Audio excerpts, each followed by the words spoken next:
feels just right. We're gonna kick back, relax, watching football on a Friday night. It's Friday, and we're gonna be hard to take. It's Friday, from coast to coast, the CFL is Canada's game. Well, we're all pumped up to party, and we're ready for a fight. Come on, get back, relax, watch some Friday night football. Boys, it's too bad when a CFL football game is up for grabs. It's Friday night football tonight.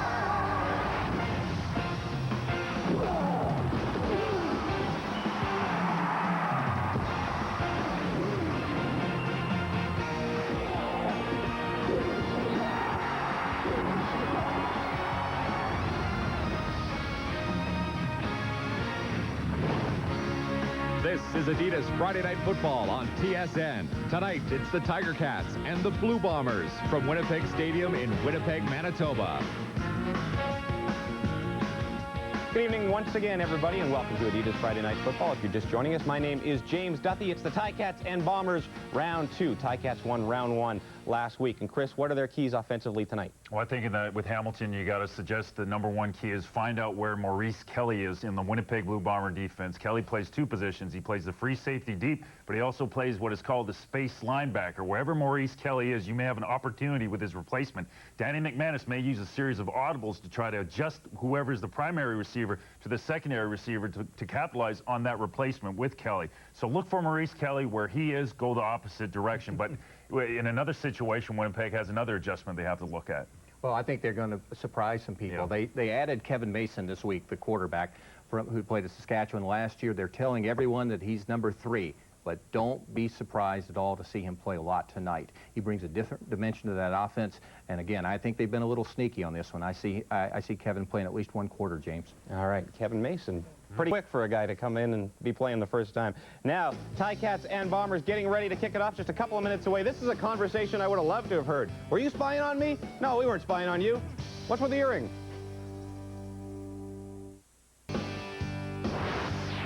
Adidas Friday Night Football on TSN is brought to you by Adidas, the official sponsor of the CFL.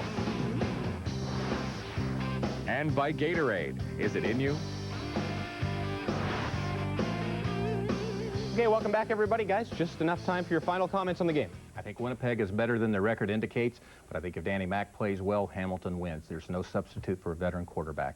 Well, Danny Mac does have to play well, but also the receivers for Hamilton have to fight for the football because Danny Mac is going to have only so many opportunities to have a great one-on-one. And I also think that Winnipeg has to stay conservative early, allow T.J. Rubley to gain some confidence, win the game in the 4th quarter. That's the big issue with Winnipeg. All right, we talked earlier about the difficulty of winning back-to-back against the same team. We'll find out if the Tiger Cats can do it tonight. To call the game, here are Gord Miller and Glenn Suter in Winnipeg.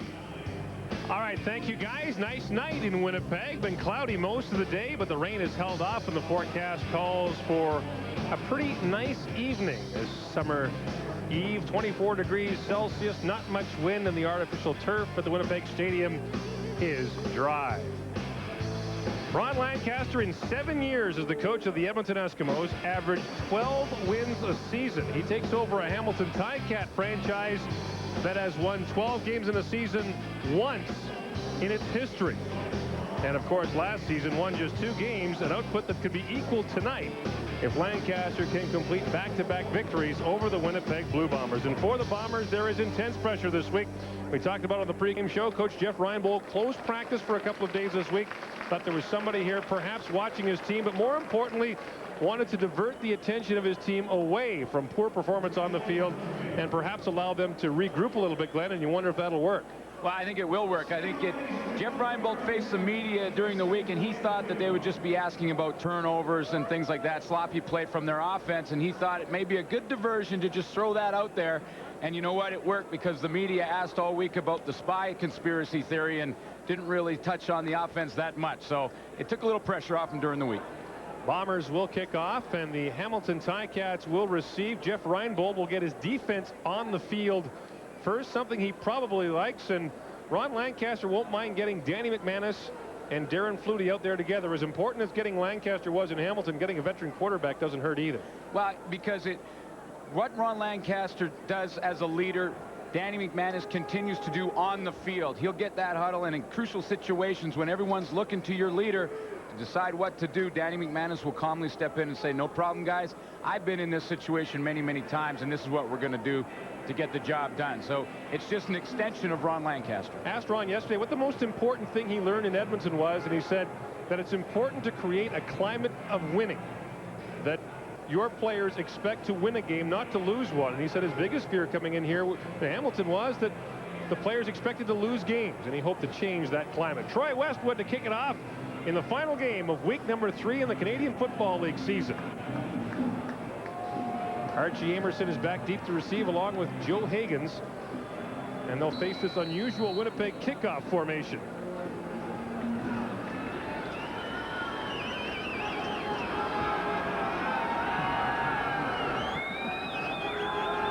Here they go, and here it comes. Archie Amerson from the 13-yard line. Amerson has some room outside, still going, breaks across the 40, brought down at the 43-yard line. A flag comes down, likely a face masking call to go against Winnipeg's Wayne Weathers, and it'll be excellent field position for Hamilton to start the game. Danny McManus brings his team out. The 33-year-old from Hollywood, Florida, last year completed 60% of his passes. That's a career high. And for the first time in 5 years last season, threw more touchdown passes than interceptions. No infraction on the play. It's first down. So no face mask call, but still good field position at the 43-yard line. Well, you talked about the interception to touchdown ratio, and Danny McManus so far this year, 3 interceptions, 3 TDs. So he is balancing that out properly.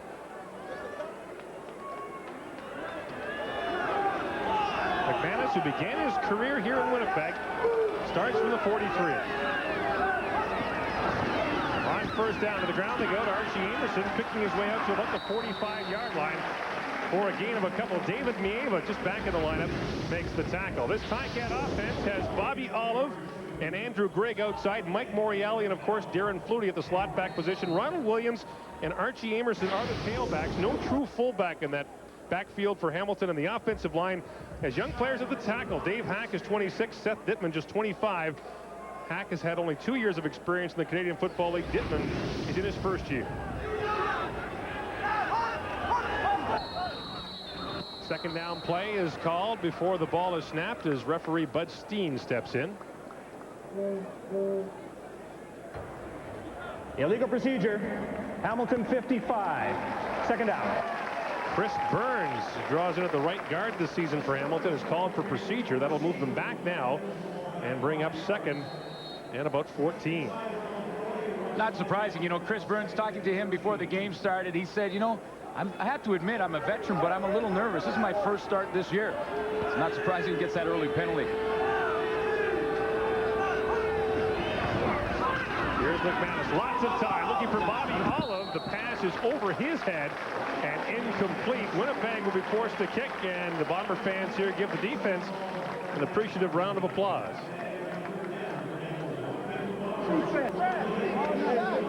Well, you talked about the pressure on Jeff Reinbold and having to win the Grey Cup here in Winnipeg. The pressure's been on him since training camp began. He made a lot of changes to his lineup, and the coach is trusting his players to now take control of this football team. They haven't yet. He's hoping they start tonight. Paul Ballison is back to punt. Eric Blunt is the lone man back to receive. Tumbling end over end kick to Blunt at the 27-yard line.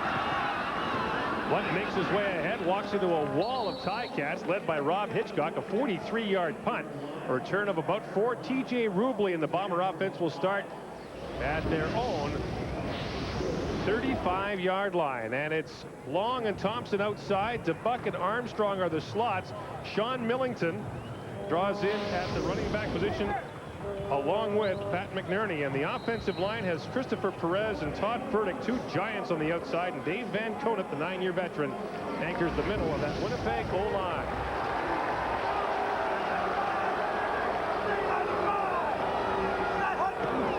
First down, draw play to Eric Blunt. And Blunt picks his way outside. A first down as he's pushed out at the 50-yard line. And Winnipeg, which has had trouble with the ground game, immediately gets yards along the turf. Defensively up front, Jeff Cummins anchors that defensive line. Was with the Jets last year, is with Hamilton this year. The newcomer, Joe Hagan, in his third start with the Ticats. And they may be the two best corners in the Canadian Football League. Eric Carter on one and Derek Greer on the other. Blunt picked up about 15 yards on that carry. First down, Winnipeg. Back to the ground they go to Blunt. Same play, different side, and a different result this time as Mike Philbrick runs down Eric Blunt. Well, Mike Philbrick was in on the tackle. He signed with the team 4 days before the first game of the regular season, decided to change his mind and come out of retirement. And boy, Ron Lancaster's sure happy to have him back. He anchors the middle and will get that good push up the middle so the outside guys, Gonzalo Floyd and Joe Mumford, can get the one-on-ones they want. Linemen hate training camp. Maybe that was it. Probably a good theory. Loss of a couple on the play. 2nd and 12. Rubley under pressure, looking for someone open and almost intercepted as Eric Carter jumped up there, and TJ Rubley fortunate that the first turnover of the game didn't go against him.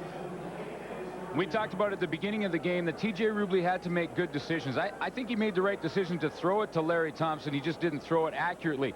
He's got to make the right decisions in this football game and not turn the ball over. By having to punt in this situation is not a bad thing for Winnipeg. They kick the ball away and try and keep that field position battle on their side. Jeff Reinbold just hates to see those turnovers. Back to punt is Bob Cameron, who turns 44 tomorrow. In his 19th year, he gets a great kick away. Bobby Olive from the 14-yard line going nowhere. Greg Battle runs him down. A return of maybe a yard after a 44-yard punt by Bob Cameron. No scores so far on Adidas Friday Night Football. Going to get it up front probably from Joe Fleming. Either that or Tyrone Rogers, who last year had 8 sacks. David Mieva is back in the linebacking core, and he'll be joined by Wesley Lisi, who is the newcomer in that group. And that means that Maurice Kelly can move back to the free safety position. And I think if you'd asked Jeff Reinbold before the game, he would prefer to have had his defense out first, because that is likely the strength of this Winnipeg team. From the 20, McManus in the shotgun. Over the middle he goes to Darren Flutie. His first catch of the game gets Hamilton a first down up to the 33-yard line. No surprise, McManus to Flutie last week. 7 catches, 163 yards for the perennial All-Star. And he has feasted on the Bombers before. Last year, Edmonton beat Winnipeg 45-11. McManus had 4 touchdowns and 497 yards passing. Darren Flutie had 231 yards receiving and 2 touchdowns.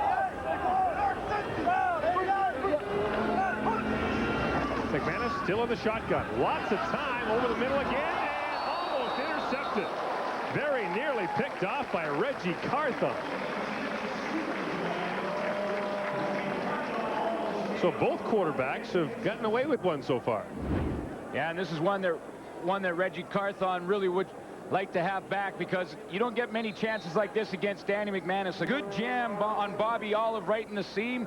He forces him to stay to the outside and continues to hold that middle position, and that's what you want to do as a DB. The ball was right there, he just couldn't hang on.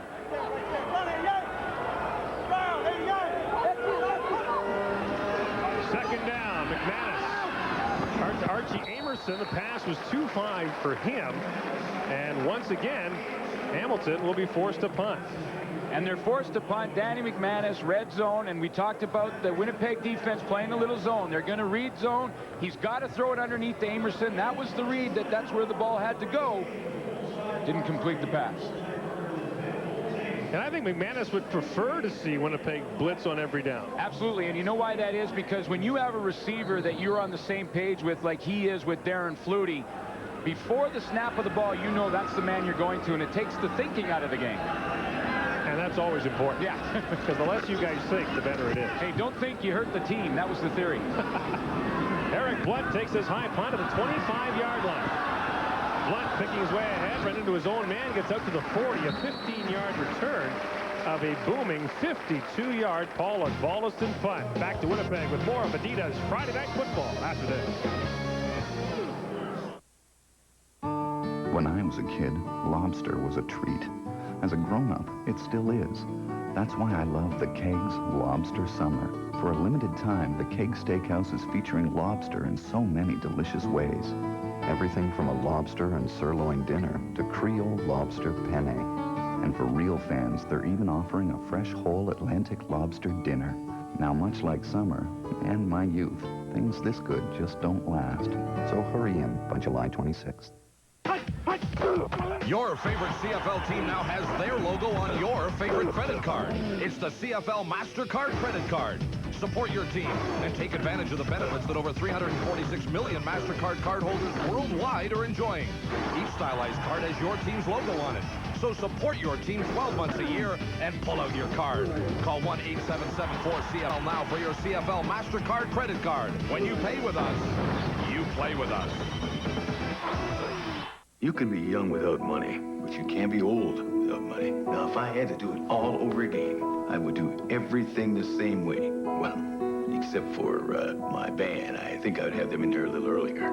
I listened to my financial advisor, and he put me into mutual funds almost 18 years ago, and I've been putting a little aside ever since. Retirement once seemed a lifetime away, but here I am, and I'm glad I listened.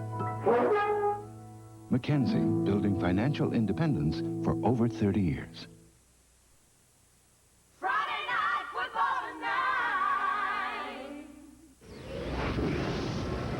Welcome back to Winnipeg Stadium. Fans here hoping their team can finally get that first win of the year. In fact, last year, Jeff Reinbold got his first win as a CFL head coach in week number 3 against the Hamilton Ticats. Bombers begin with good field position again at their own 40-yard line.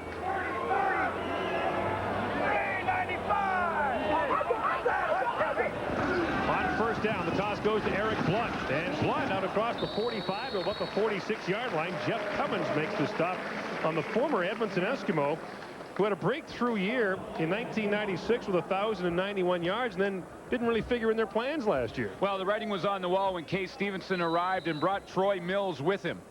And he knew that at that point that he was probably on his way to a different team. Jeff Reinbold wanted him, picked him up right away. And now Troy Mills and C.J. Williams are the running backs in Edmonton. Rubley in the shotgun for the first time. Under pressure, shovel pass, and it is stuffed immediately. Sean Millington had his legs cut out from under him by Calvin Tiggle. A great effort by Tiggle, and that play goes nowhere. Well, he's the best run stopper in the game. From tackle to tackle, there's no better. Calvin Tiggle is always in the top 5 in tackles in the league, and he sniffs this one out immediately. His responsibility is to go straight to Millington. He does it and cuts him down. And that's how you have to tackle Sean Millington. Hit him low and have that big, huge house topple over on you.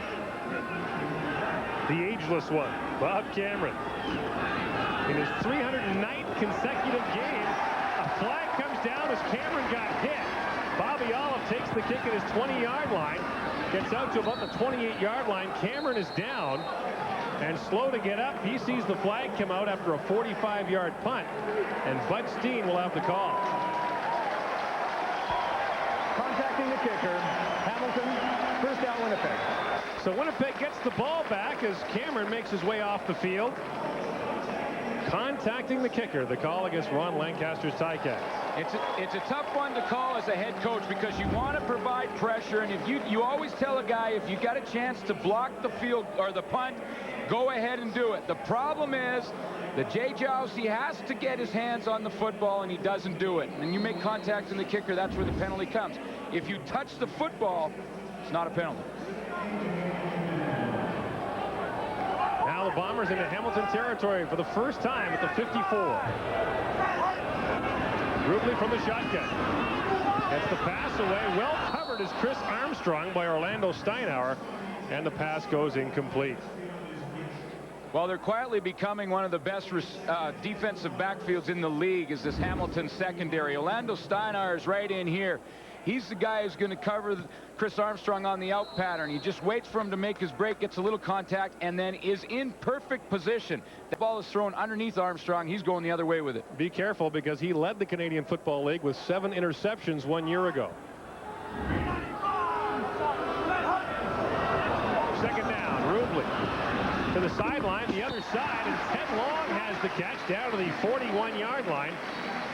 That'll be good for a Winnipeg first down on a gain of 12.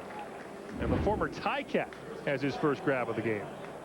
Well, that's called a stem. When Ted Long runs to the inside, it's called a stem, to try and stem the defensive back, make him turn his shoulders, and then come back to the outside. That's called didn't happen, because Chris Armstrong is called for contact downfield, and suddenly Winnipeg is no longer in Bomber territory, back to their own 51 after the penalty that brings up second down and 15.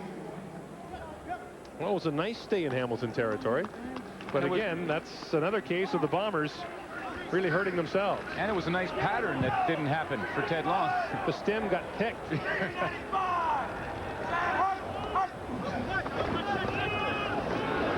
Rubley on the move, and he won't get far as he is quickly chased out of bounds on the play, and not much for him to see downfield, and so he will give way to the punting unit once again, as Rubley simply couldn't find anyone as Mario Smith forced him out. Well, it's a nice decision by Rubley, though, because Eric Blunt was down the field, but he had coverage around him. There's about 2 defensive backs within a 3-yard radius of Eric Blunt, so he decided, why force it, run out of bounds, put the punting team on the field.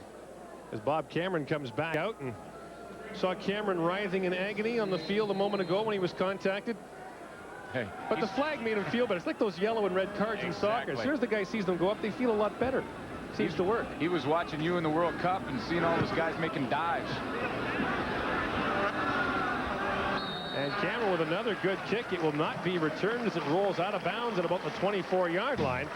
A 37-yard punt by Cameron. Rubley, the Winnipeg quarterback, in his first year in the Canadian Football League. Hall of Famer Russ Jackson likes him, that he's big, he can see the field, but he's got to learn defenses. This is a whole new game for him, and Russ Jackson might know a thing or two about that. A Hall of Fame career as a player, a former coach, now a Hamilton radio broadcaster. And Glenn, you can play football all you want, but when you come to a new league with different rules, it takes time. Absolutely, and Ron Lancaster knows a little bit about Russ Jackson, too, because in 1960, when Ottawa won the Grey Cup, Russ Jackson was the starter, Ron Lancaster the backup. McManus, quick drop, gets it to Flutie, bounces up in the air, can't hang on. It'll bring up second down. Danny McManus has a quick release, and he can throw a dart, and if you're not ready for it as a receiver, it can be tough to catch. This one comes out of there in a hurry, and I don't think Darren Flutie was ready to hang on to that one. He wasn't ready to catch that one. It'll bring up second down for this Hamilton offense, which is sputtered so far in this first quarter. Back to the shotgun. McManus screens